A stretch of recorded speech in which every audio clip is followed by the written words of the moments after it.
Our threat brief for today is the SU-57, aka used to be the PACFA.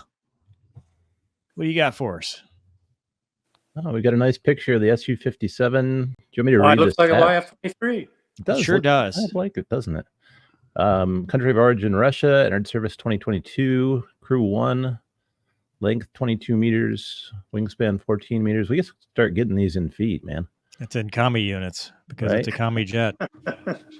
Maximum speed 2,600 kilometers per hour. That sounds like a lot. Rick, can you do those in your head?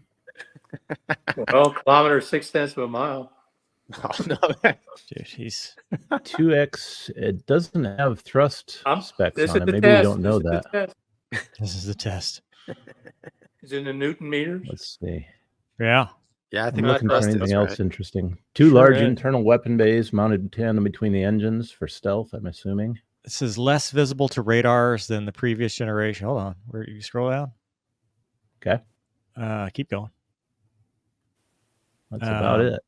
It's stealthy, right? So it has a 0.1, which is less visible than the previous Russian fighters. However, it loses badly to the F-22 Raptor and F-35. There's talk about its super cruise is like ridiculous, like almost high 1 point something 2.0, which seems unverified to me. But roar. Yeah.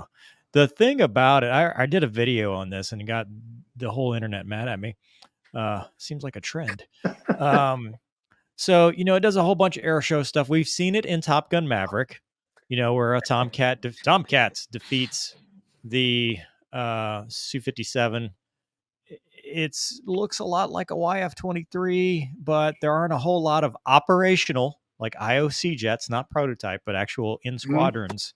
Operational airplanes, and they're having trouble building them. We did have an article, which I won't read, but they're talking about they're getting more Su-57s and Su-35s, but it's very hard for them to produce right now because of the ongoing war in Ukraine.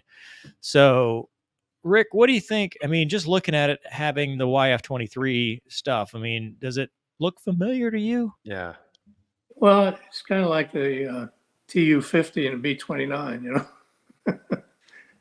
And if you put enough pictures up, you can copy it. I know zero about the airplane. I do know about Russian airplanes, and they are somewhat formidable. But A, they don't last very long. B, they're very hard to keep operational. And C, they never do what they're supposed to do. So all that stuff you talked about, I would say, talk again about the guy who's got a 3D model of your house versus the guy that's actually got a whole bunch of them built. Rick, is there anything as an engineer, like just looking at the airplane, like, is there anything that stands out in your mind? Like, I couldn't really see a good picture, to be honest, but I assume like the exposed rivets. I mean, you can actually see the Russians have a design book, I would guess, and if the rivets are out of the boundary layer, they are not flush rivets, believe it or not. So in the front of the airplane, they're usually pretty flush, but when you start to get back where the air transitions to the turbulent boundary layer, it doesn't really matter that they're flush or not, so they don't use them because they're expensive. So it looks like they use the same internal design to mask the front of the engine, but they put a round nozzle in the back. So if you get behind him, he's dead meat. But he's got thrust vectoring, so he can do he does. I can't tell. Is it rectangular nozzles or round ones? They're round. I think they're round. Doug, is there a Yeah, I'm 99% sure they're round. Yeah. There's no back view in that article, but I can go looking for one. Thinking back to Top Gun Maverick, pretty sure they're. Yeah, if you look at the documentary, there it is. There you go. As opposed to, let me see if I can find it. Now, like I said, if you get in his hindquarters, that's the YF-23. Yeah. Go back, Doug. Go back to the other one. Which, let's see, this one? The one you were just on. There you go. That one. Yeah. Yeah, Well, it looks like it's 22 from the plan form. Yeah.